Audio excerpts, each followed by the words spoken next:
The Jon Anik and Kenny Florian podcast.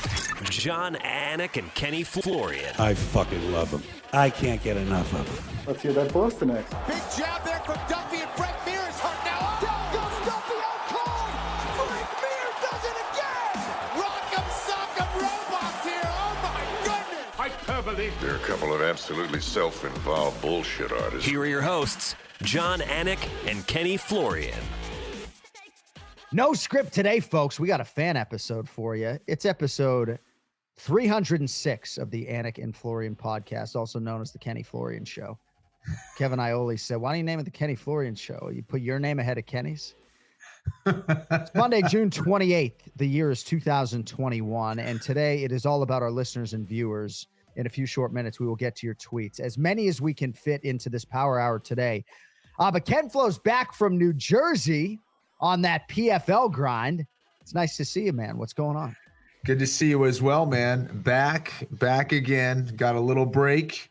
And then hopefully I'm going to see your ass in Vegas. If Ilya Topuria and Ryan Hall can stay together, then Ken Flo and I will reunite. Yes. Next Wednesday, in about 10 days, I will come to the Residence Inn or wherever you are, and we will embrace, and it will be fantastic. So speaking of embrace, had one final embrace with my daughter before unceremoniously sending her off to overnight camp. Some people may call it sleepaway camp. She's fucking 9 years old. All her friends are going to sleepaway camp. She wants to go to sleepaway camp, so I got to send her to sleepaway camp. And certainly I'm thankful that she is able to have this experience, you know, and that my wife and I have worked hard to put her in position to have this experience. Right. But man, there are a lot of emotions that go along with this. And certainly she's dealing with things that I didn't deal with when I went to overnight camp, namely getting on an airplane and then taking a COVID test, you know? So there have been a few things that she's had to deal with experience-wise that I didn't have to deal with. But it's hard, man. Like, I feel like my wife says, I feel like I'm walking around without like my right arm, and bedtime, it's kind of melancholy. Like, I'm thinking she's only 3 nights in and it's going to get better. But this has been a pretty emotional time in my life. I'm not going to lie to you. That's a big step, man. You know, like I already have been kind of thinking about those things. You know, my daughter's still only 3, but you know, that's a tough one. You're not around, you know, your wife's eyes aren't going to be around to watch her. You're not sure what's going on. How long is it for? Is it a week, 2 weeks, a month? It's 3.5 weeks. She has the option to go 7 weeks, but I'm not going to let her go 7 weeks. You know? Wow. That will hurt my heart more than my bank account. It'll hurt both of those things, but no, 3.5 weeks. But the kicker is we can't talk to her for a week. So thank goodness for social media. And they have this app so you can sort of do face recognition and find her in these pictures. And it's like, I'm fucking zooming in. I'm like, she looks dehydrated. You know, I can tell right now. Like, I can tell her lips like your lips fucking quivering with dehydration. So, but I was not a great camper when I went. Did you go to overnight camp or no? I did, dude. I did a bunch. I did. Didn't you go to Manitou or something? No. I went to Camp Manitou, kid. That was a month. That was in Maine. I did a bunch of soccer camps and tennis camps, and they were like all around a month or so. So yeah, I was definitely doing that. Ken Flo did go on to play soccer at Boston College. If you don't know now, you know. But we used to play against Manitou. That's why I remember that. It was an outstanding baseball camp, and I always used to be fearful stepping into that batter's box against these Manitou pitchers. Looked like fucking 16. I'm 11. But I went for fucking 8 weeks, bro. Dang, dude. So it was a lot cheaper back then, but it was a sports camp. It was sports all day, so I really enjoyed it. And when I got over the homesickness, it was fine. But just seeing my youngest daughter sort of go through her bedtime routine without her older sister, it's just an adjustment for the family. And I bet. You know, that's about all I got on that for you today. Hey, did you see Cyril Gane and Alexander Volkov in the UFC main event before we get to some of these fine tweets? I most certainly did. Yeah. So, all right, here's the thing. So I'm getting a text from my buddy in Texas who's like, Cyril yawn, right? Like the dude's putting him to sleep. That's one end of the spectrum. I rather enjoy his style. The other end of the spectrum is people who think we're looking at the next UFC heavyweight champion. A lot of people think Gane is ready to challenge for the title right now. He's had back-to-back UFC main event wins, you know, both 25-minute efforts, Jairzinho Rozenstruik and Alexander Volkov. If you want to call those guys second tier, right? Those guys in that 4 to 6 range, fine. But he's passed these two tests with flying color. He hasn't put these guys away. But what are your thoughts on the thus far perfect Ciryl Gane in the UFC? I'm a fan. I think that he brings a new wrinkle to the heavyweight division. Extremely athletic, right? I mean, there's a lot of big, strong guys, but guys that can move, that know how to move their body, there's very few, in my opinion. Ciryl Gane is one of those guys. May not have that same kind of power for a couple reasons. Either he's not overcommitting to his strikes. He has more of like a karate style where he's kind of like snapping his shots and getting out. But what he does have more than anybody else is defensively and angle-wise, he knows how to get in and get out without taking damage. And that, to me, is very different than everyone in that division. You know, can he do that long enough against someone like an Ngannou to not take one of those big shots? It's possible. It's possible. I think he is unique in his approach. And I think that alone, that uniqueness, makes him a threat to someone like a Francis Ngannou. So I was really impressed. He's very technical, very composed, very smooth. I like both of these guys, and I think you nailed it. He didn't have a scratch on him. If you saw his coach, Fernand Lopez, posting on Instagram after the fact, he was enjoying life on the Vegas Strip. And I was like, was this before the fight? And then I saw a little mouse. I said, oh, no, he fought tonight. But, I thought maybe the leg kicks might have ended up being an issue. I really do like Volkov, but for whatever reason, he just seems to come up just a step short for one tactical reason or another against these elite heavyweights, And this is a tough loss for Volkov at this stage of his career with nearly 50 fights. But yeah, I'm curious what they're going to do with Ciryl Gane. The Ngannou-Gane fight, while hard to call because their names have that same syllable, Gane and Ngannou, I'm already trying to figure out that navigation. But Fernand Lopez was Francis Ngannou's first MMA coach. He now corners Ciryl Gane. So that layer to that fight is insane to me. So I do think we're sort of building towards that right now. It looks that way to me. And so we congratulate Ciryl Gane. Big win for Tanner the Bulldozer Bozer over Owen St. Preux in the co-main event. Couple things on the PFL side. So Anthony Pettis is now 0-2 in the PFL. Anthony Pettis is calling Ray Sefo. He's like, can we get fucking Ken Flo out of here? You signed Ken Flo to the commentary team. I can't win a goddamn fight. I love the Clay Collard fight. Obviously, he came up short, but had some big moments. Then he loses this weekend. It's not the Ken Flo effect, although Lance Palmer's calling too. He's like, can we get Ken Flo out of here, Ever please? since he came in here. Yeah. But off the air, you were talking about some things technically with Anthony Pettis. And I don't know if you think he's at the end of his career necessarily, but what did you make of Pettis in defeat? I think, listen, I was disappointed. I've been a longtime fan of Anthony Pettis. I think that his potential is such that, he clearly could have been a UFC champion for I think a much longer time than what he had it. I also think that he's a guy that potentially could have won at 145 pounds. Remember when the fight was canceled once or twice when he was supposed to fight Jose Aldo, and he has so much potential, and he's not old. I think things can be turned around, but I've been waiting for that turnaround for a long time. And now that the blueprint is kind of out on Anthony Pettis, he's not really able to go out and reverse his fortunes in that regard. Like if you go out and you get in his face and you back him up repeatedly and you pressure him, Anthony seems to not have an answer to that. I don't know. It's tough. Some people have said, hey, listen, he's already been a UFC champion. He's already made millions of dollars.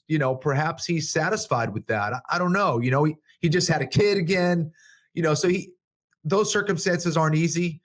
But I think it comes down to him really switching up his style in some regards, maybe not offensively, but defensively, he needs something more. He needs to give you something or make you pay for coming forward. And he just doesn't have that right now. So, it was a close fight. There's an argument, for the fact that he could have won that fight. Yeah. But I had it a draw. I actually scored it a draw. So, yeah, it's unfortunate to see a guy that talented not be able to fulfill what I think is a lot of potential. Right. And it doesn't seem to be a lack of desire or willingness. I mean, I think he's willing to put in the time, but is he willing to tweak the style at this stage of his career? Right. And I thought this was his first kid. Maybe it's his second kid. But yeah, so way, his season is now over. Yeah, so he's done. Okay. he's done. Yeah. All right. Kayla Harrison, far from finished. Yes. She's got a big fan in me. Like, I think I'd be starstruck. I walking around Boca Raton, Florida, see Kayla Harrison on the street. I would be. She walked into a fighter meeting with Anthony Rocco Martin when they were dating, and I was shook. So better Sean O'Connell than me doing the post-fight interview. So what do we make of Kayla Harrison? I know we have a tweet coming up, I believe, that gets to her and Amanda Nunes, but what can you tell us about this obviously special athlete and her mixed martial arts acumen to this point in time? Yeah, well, I know that when Sean O'Connell was interviewing, he's both starstruck and intimidated by Kayla Harrison. She can be scary. Listen, I think she's an amazing fighter. I think, there is a lot of intrigue between what may happen if she fought a Cyborg or a Nunes. Obviously she trains with Nunes. They're training partners. They're stablemates. I'm sure a lot of people have seen them go at it. And I from what I've heard, they have very interesting sparring matches. I think I know she's making a lot of money in the PFL. She's doing extremely well. I personally think she would beat Cyborg against someone like a Nunes. I think that's a much tougher fight. I think Nunes is still the best 145-pounder in the world. But Kayla is improving. And, she's still early in her career. Oh, yeah. So she still has room to grow. She's getting better. And what's crazy is just from watching the fights in the past to where she's at now, she feels like, to me, it seems like she owns that cage now.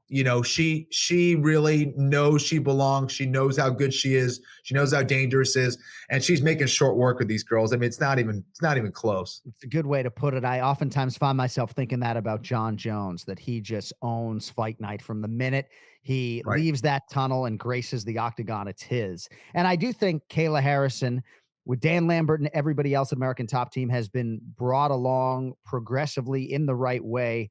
But she's fighting 55 right now, correct? Correct. Yeah. Exactly. Yep. And obviously Nunes is getting ready for a bantamweight title defense, 20 pounds south of there at 35. Now, I have said exhaustedly that Amanda Nunes is not long for bantamweight. I don't expect her to compete down there for 4 or 5 more title defenses. So I do think that it's not out of the realm of possibility that these two ladies engage at featherweight. Kayla doesn't care about fighting a teammate, right? I mean, probably not. Well, it's exciting. It's exciting nonetheless. Yeah. Are you traveling again this weekend or no? No, we got a little break for a while now. The playoffs have been determined, so that's not until, October, I guess. All right. So the next order of business is trying to not October corner Team Hall. August.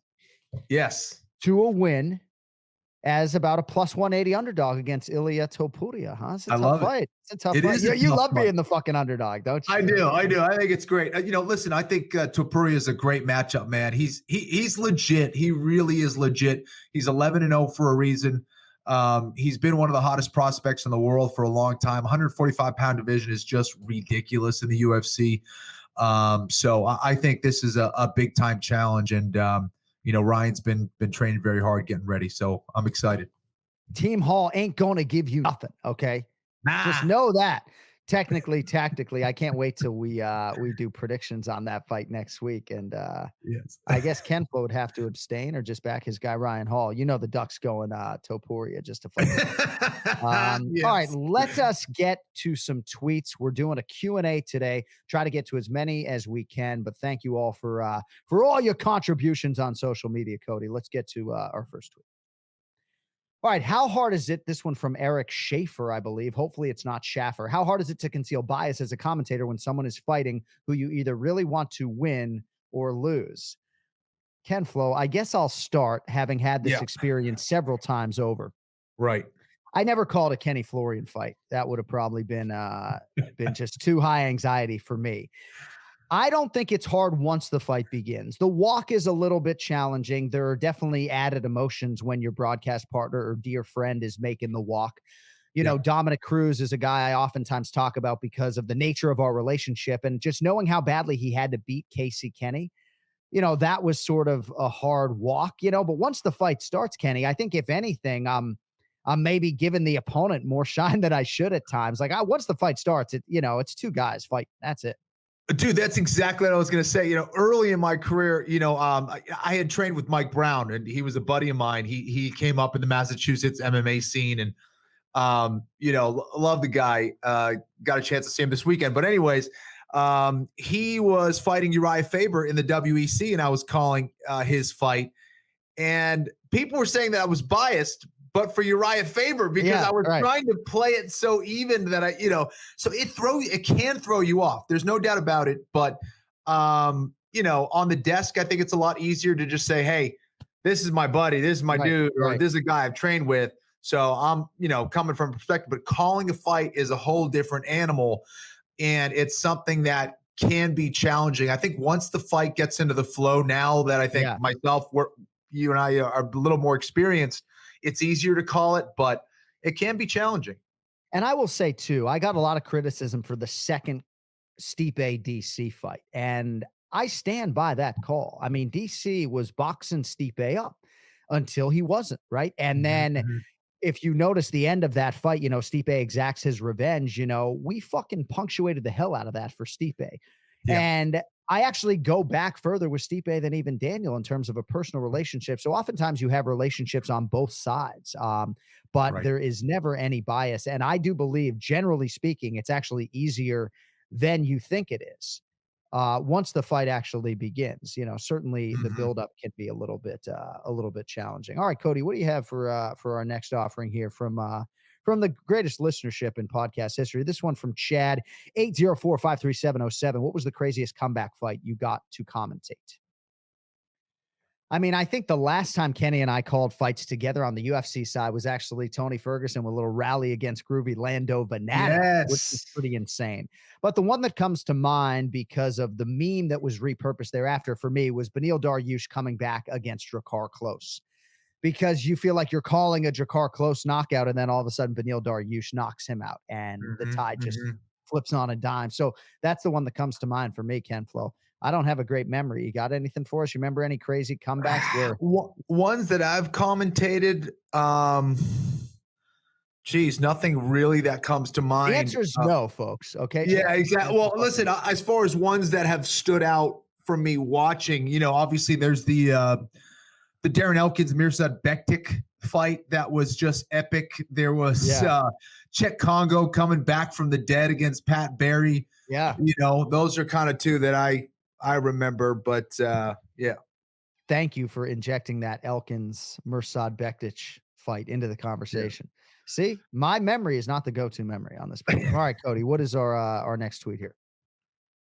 All right, at Good for the Sport. During last night's show, Tanner Boser appeared to grab the fence. I see he actually didn't, but why didn't DC ask him about it? Does the UFC tell you what not to ask or ask in the Octagon Live? So Ken Flo and I have both been in there, so I guess I'll lead the dance here, as they like to say.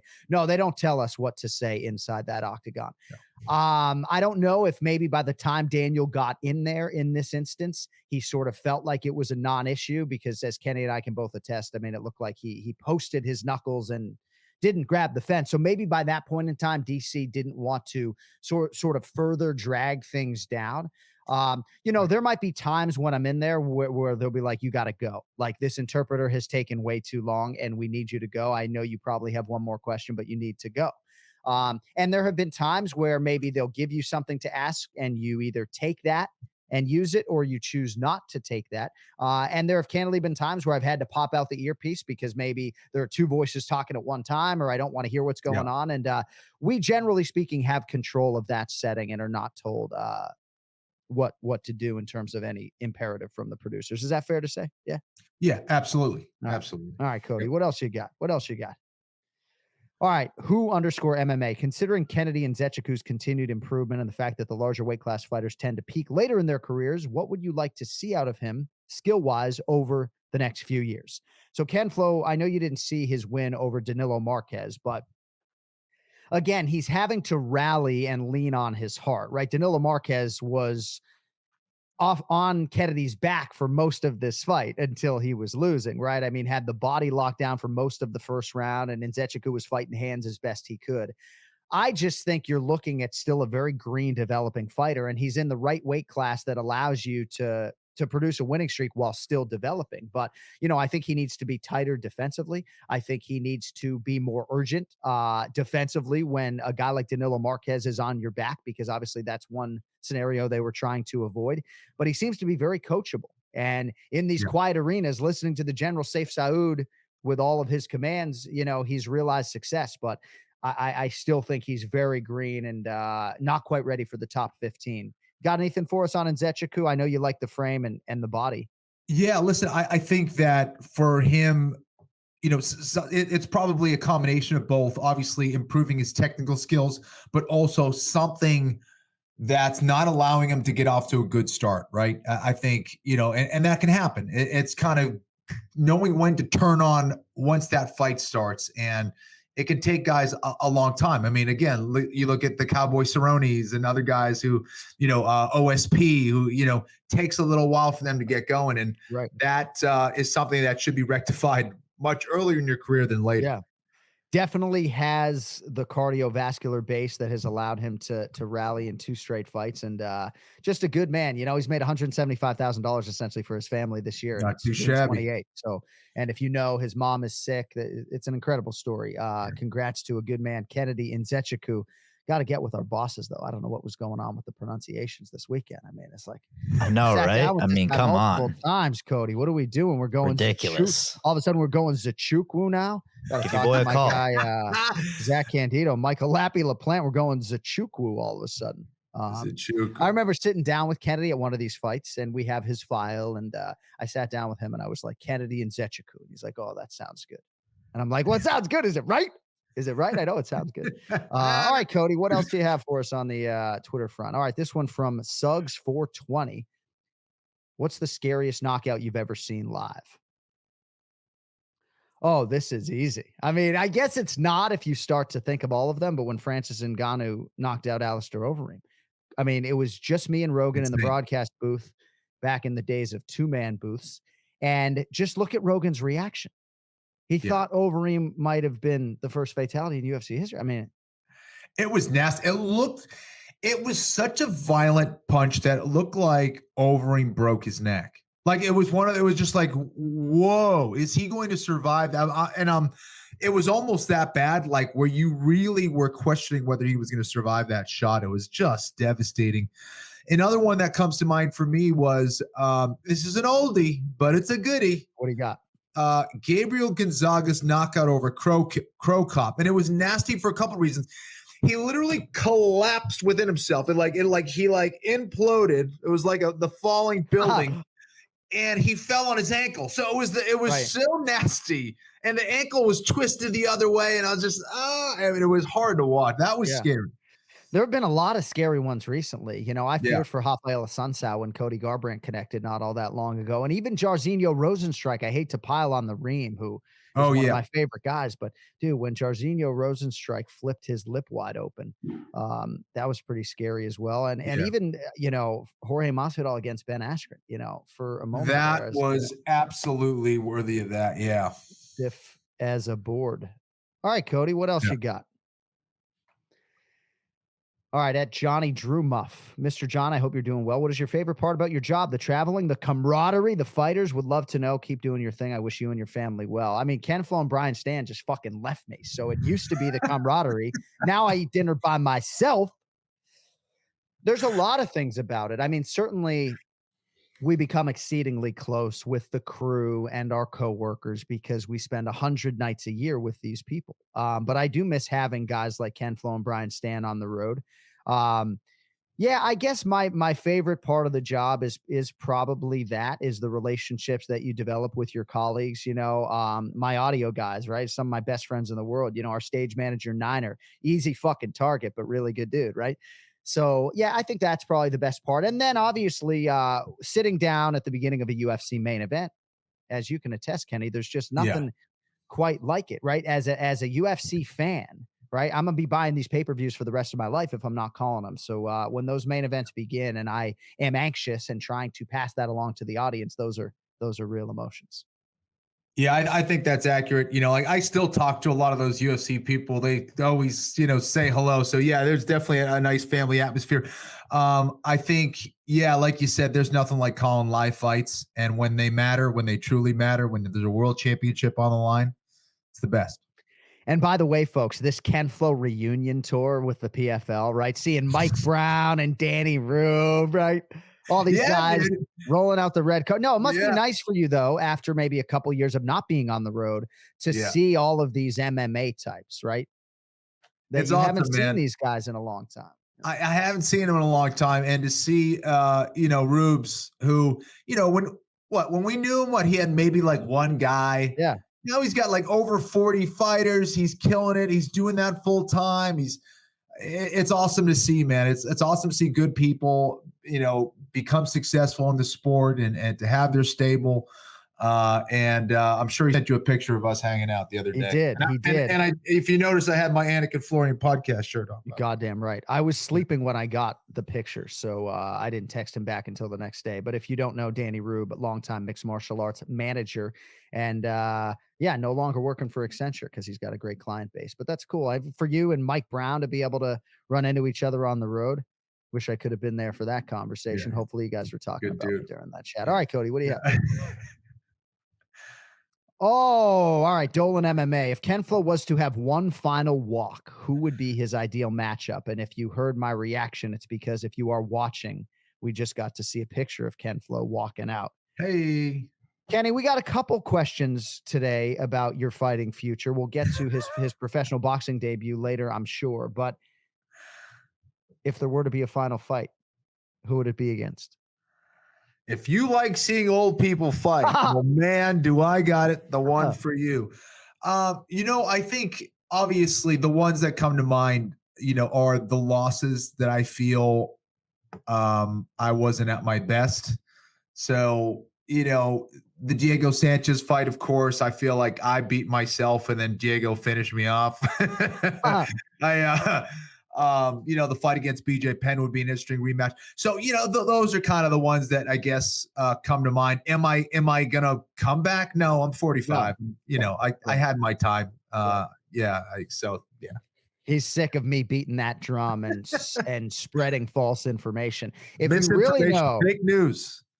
If you really want to know who he wants to fight right now, though, it's probably his little boy who's like 5 weeks old and just won't fucking sleep, So you really want to fight. I did not sleep last night, by the way. This is very true. And my son, when he's awake at home, is just a terror. At school, he's outstanding. At home, he just does what he's not supposed to do all the time. Right. All right, Cody, what else you got?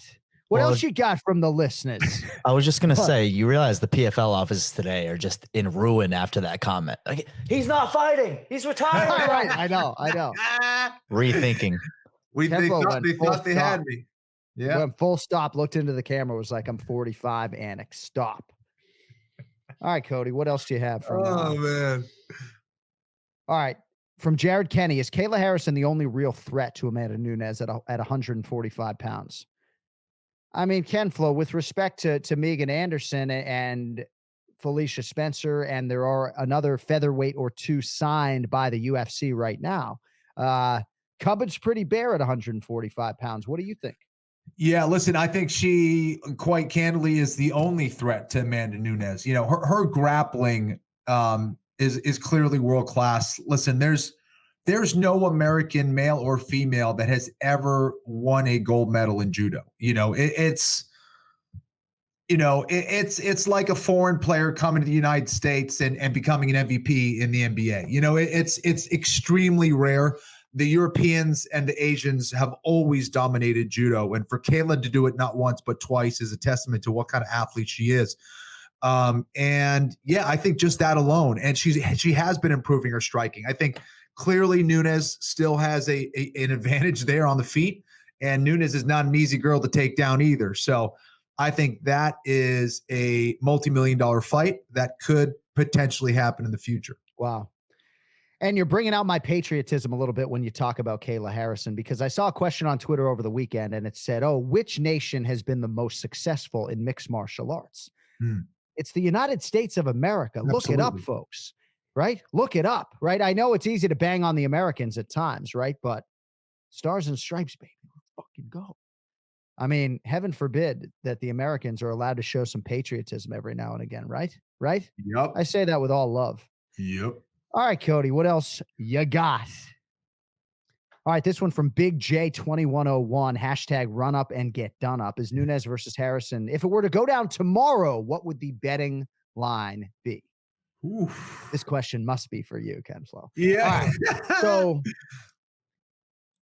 that is a loaded question. So it's at 145 pounds. We don't know if Kayla Harrison would have. She has competed at 45 or 46 before. Is that accurate or no? Yes. Okay. Yeah, she has competed at 45. You know, I would venture to say that Amanda Nunes might be minus 180 or minus 200, but I think people be maybe hitting that Kayla Harrison in that plus 160 range. I don't know. What do you think, Ken? No, I think that's accurate. I was going to say, I would say that Nunes would most likely be favored at minus 200. How would I put the odds? I think a little bit closer than that, but yeah, I think that's what they would probably open up at, maybe even more, just based on Nunes's dominance and the fact that Kayla is still relatively new, in her mixed martial arts career. Ken Flo getting a PFL tattoo.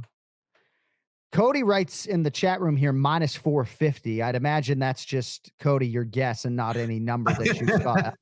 Yeah, just a guess. I think it starts at minus 450. You got to get both sides, I go to best fight odds, or you go somewhere we could find an odd on that potential matchup. I don't, and that would mean that there would be a sports book out there that would take that action. I'm looking right now and I don't see it.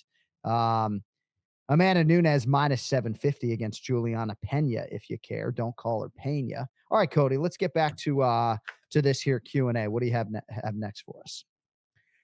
All right, when will we see the first UFC fighter to be paid in Bitcoin? At Philly Champs. A lot of Bitcoin cryptocurrency questions coming in, Ken Flo.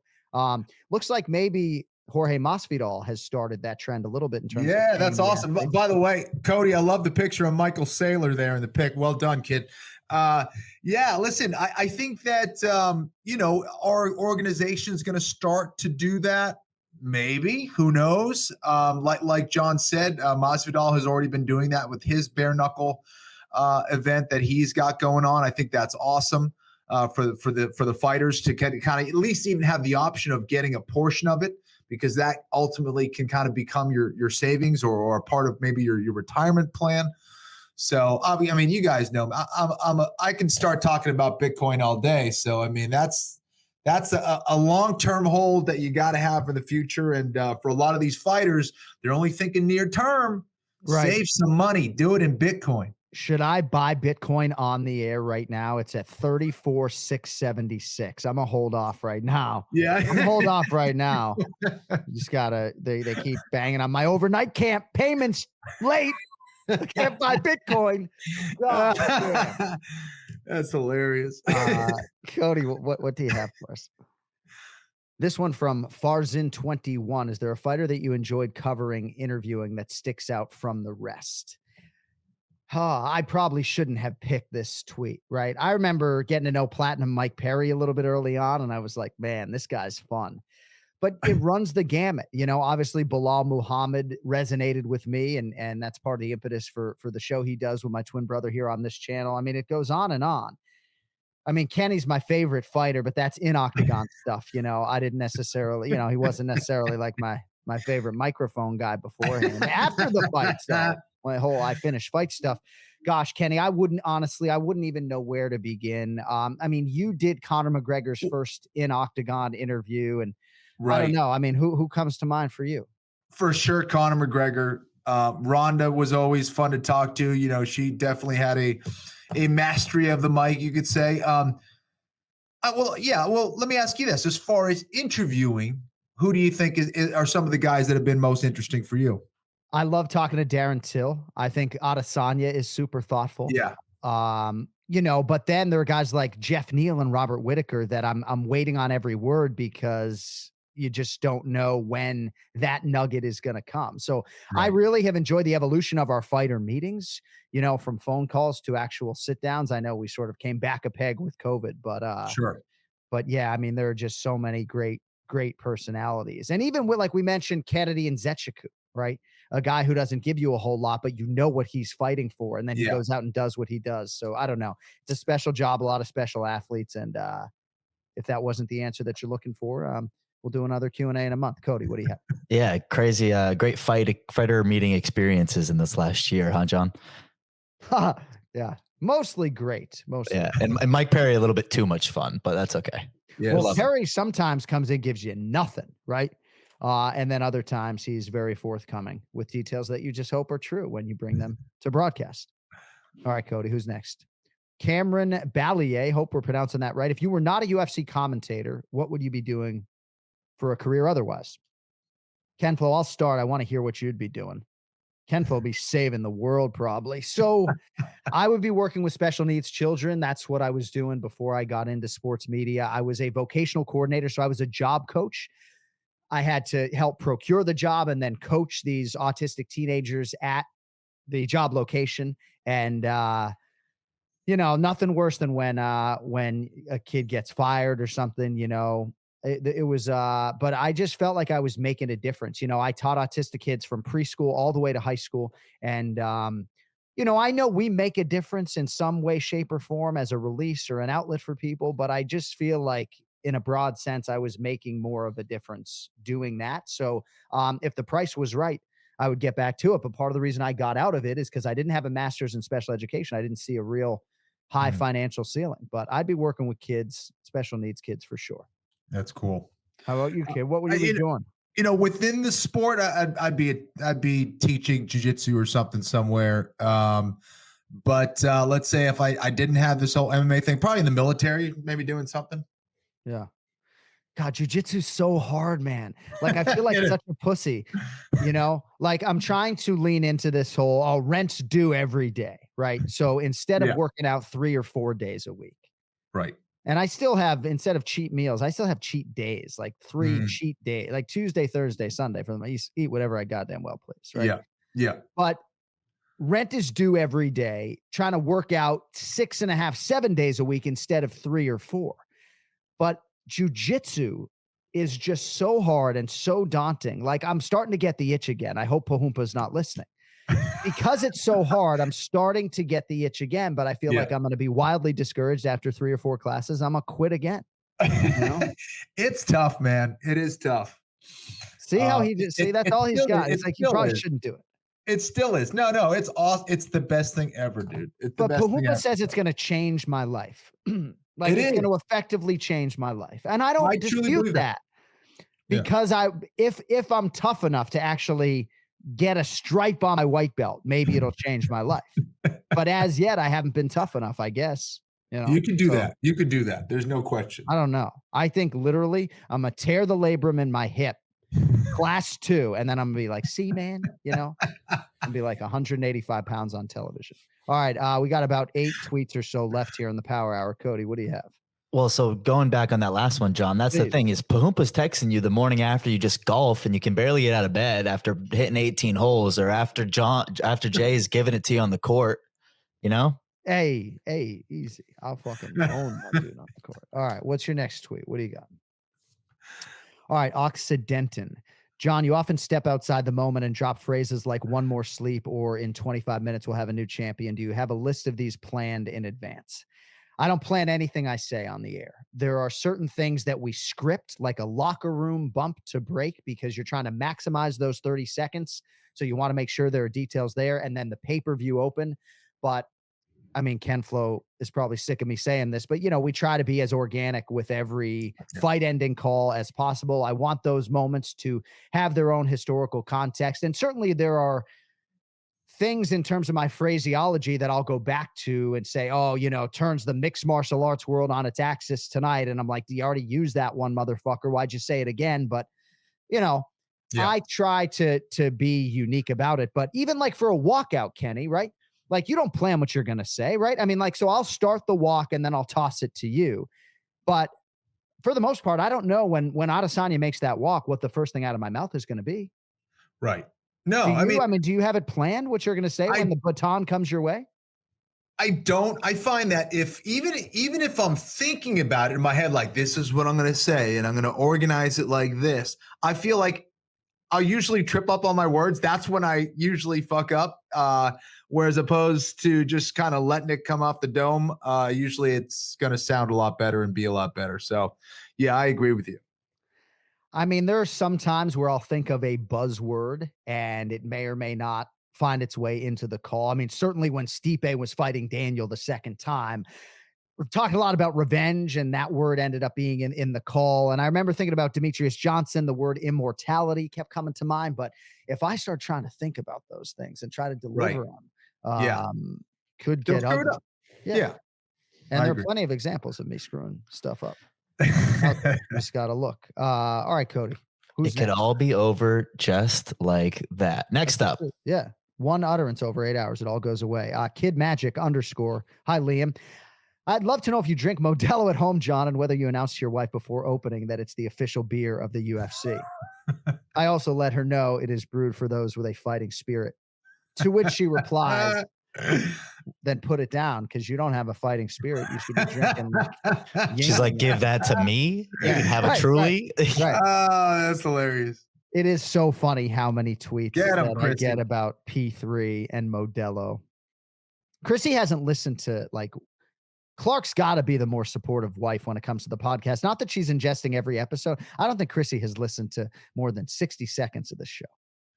Yeah. I mean, Clark's probably around the same.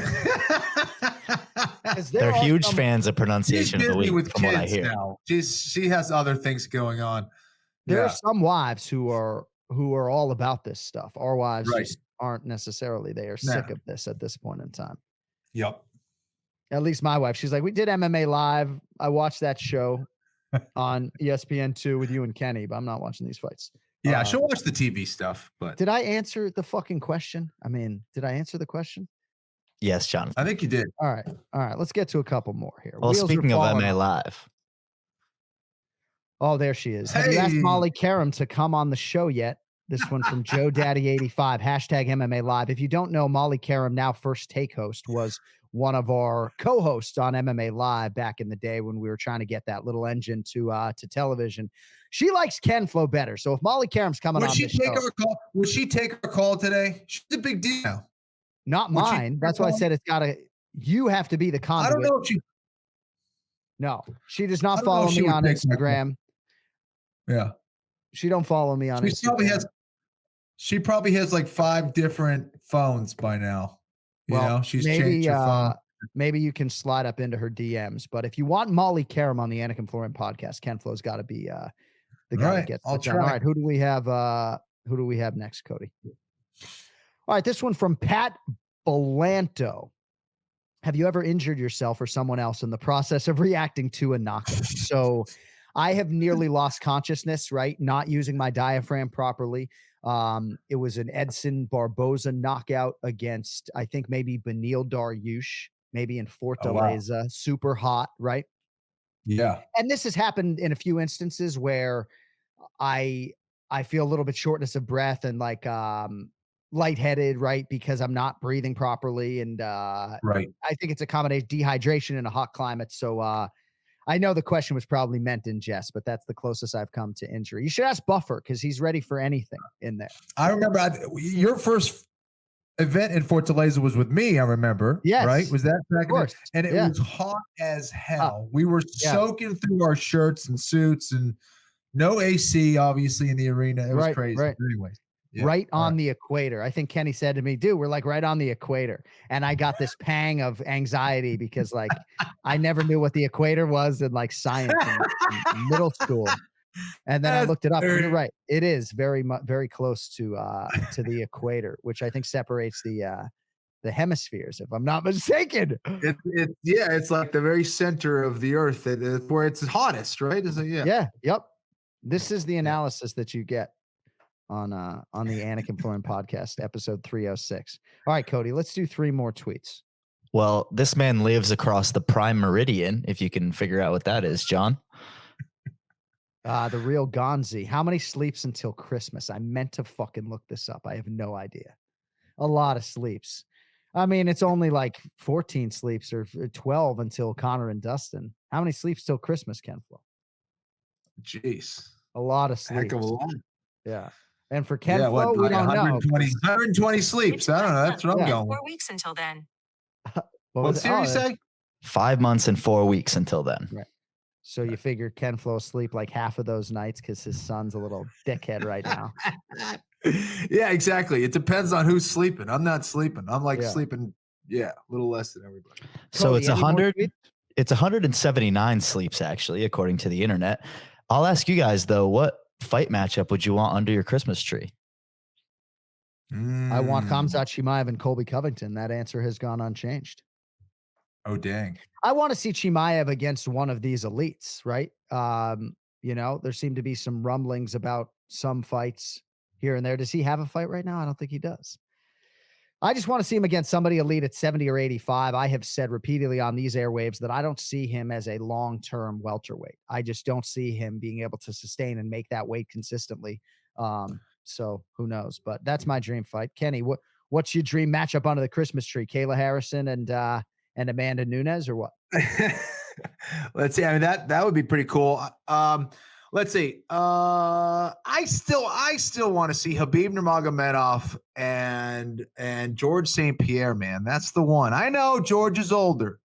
But don't count the dude out. He trains like an animal still. What's the weight class? And they're both retired, right? So that doesn't really count. But the guys that are in the UFC, where it's a stronger possibility that it could happen, John Jones and Francis Ngannou. Yeah, right there. That's got to be the fight. John Jones and Francis Ngannou. All right, last call for tweets, Cody. Do we have anything else? Is that it? All right. Zoltan NY, longtime supporter. This is for both guys. Which does the UFC adopt first? A men's super heavyweight division or a women's atomweight division, which would be at 105 pounds. So talks about bridging the gap, Kenny, between light heavyweight and heavyweight. Right. I would love to see some middle ground at 225 or 235 pounds, but a lot of your elite heavyweights, the Stipes of the world, weigh in that range. So I don't think you're going to see that happen. I think atomweight has legs, and I think atomweight has more depth certainly than featherweight or even maybe flyweight among the women. I don't think that's fair about the 125ers necessarily right now. I don't know, Kenny. I think the women sell. I think you can look at our main event history recently, and that sort of dovetails with that opinion. I think we're more likely to see a women's atomweight division in the UFC than we are to see the gap bridge from light heavy to heavyweight or a super heavyweight division for Shaquille O'Neal. Your thoughts? All right. Well, you definitely have some good logic in regards to the heavyweights in that there are a lot of people in that range. However, I'm going to go against logic, John. I'm going with, I think there should be a cruiserweight division. I think there should be a 206-pound division to 235 or something like that, maybe 230, and then have another proper heavyweight division. I think it makes sense. I think the other one, that was the answer to his question. I think there should be another one between 185 and 205. But anyways, I digress. As far as the atomweight and the cruiserweight division, I think the cruiserweight division, for me, from a business perspective, might make more sense. But yeah, I mean, I am not a historian per se, but I don't love like moving welterweight to 75 and then adding a 65-pound division. I know a lot of the lightweights that listen to this show are like, you're a fucking idiot. Like, we need this 165-pound division. But no, I think boxing struggled with having too many champions, but I don't know that the UFC would if they went 45, 55, 65, 95, 205. You ain't going to do 215, 225, 235. But I agree that bridging that gap would be nice, and I think would really be intriguing for a lot of the UFC talent that's already on the roster. All right. Anything else, Cody, before we let Kenny go? I mean, Kenny's got a busy day. All right, we're gonna rattle off a quick one here for Kenny. All right. What do you got? All right. Question for Ken Flo. Would you consider, yes, this is the one, doing a boxing match if the price and opponent was right? How much are we talking? This from Gilgamesh 2000. Oh my God. You guys with these questions. Listen, I think that for me, and maybe I'm an idiot, but the reason I got into the sport was to see what I could do. And I loved the challenge of it. I clearly didn't get into mixed martial arts back in early 2000s to be famous and make a lot of money. That was not really a possibility. So I love the challenge of it. I wanted to see what I could do against another, well-known martial artist or a trained martial artist. And I wanted to do that before I got old. I am old now. I had my chance to test myself. Not to say I'm not going to compete in some other thing, but I'm more likely, I'm an idiot. I'm more likely to compete in some jiu-jitsu tournament where I make $0 than I am in a boxing fight where I can make millions. Right. And Ken Flo wants to fight the baddest jiu-jitsu dog out there and be a plus 400 underdog. But I think a lot of people want to know if Triller came to you and Diego Sanchez and offered you both $1 million to show for, 8 threes. Right. And I think for you, it's like your first thought is my back, my body. How am I even getting through training camp? But I think maybe the question is better put. Would you turn down a 7-figure guarantee from Triller to box Diego Sanchez over 8 rounds? And I'm not saying you have to answer that question. That would be tough. That's good enough. The pause is a good enough answer. That'd be interesting, John. The pause is a good enough answer. That's a good question. Yes. All right. So next week it is all hands on deck, and it'll probably be a 2-hour episode. It's Monday, July 5th. It's UFC 264 fight week. So I think it's 9 predictions. And obviously your boots are going to be on the ground, and we're very excited for everything that fight week is going to hold. A lot of different things planned. So that's your tease. If you miss Ray Longo this week, I don't really know what to tell you. We gave him the week off. Hope you enjoyed the Q&A. More to come on that front. Also, the next Q&A we do will be live, so you will be able to populate your questions in our StreamYard chat room and not have to submit your questions in advance. But thanks for everybody for participating. AnikFlorianPodcast.com if you want merch. Am I forgetting anything else as I lose my voice here down the stretch? FlowTube. Follow Kenny on YouTube. Fucking FlowTube. Yes, FlowTube. Can you change the name of the channel already? Instead of the Kenny Florian channel, it is FlowTube if you want jiu-jitsu instructionals that you just can't get anywhere else. And that's going to do it for this week's episode. Thanks to Cody Merrow for graphically getting us aligned here today. Don't forget to subscribe and tell your friends about the show, because I guess that helps us at the end of the day. This content will be free forever, so every little bit helps. With that, for Ken Flo, I'm Jon Anik saying thank you for listening. Until next week, don't text and drive. And I'm going to leave Milicic out of it this week. Yo, later.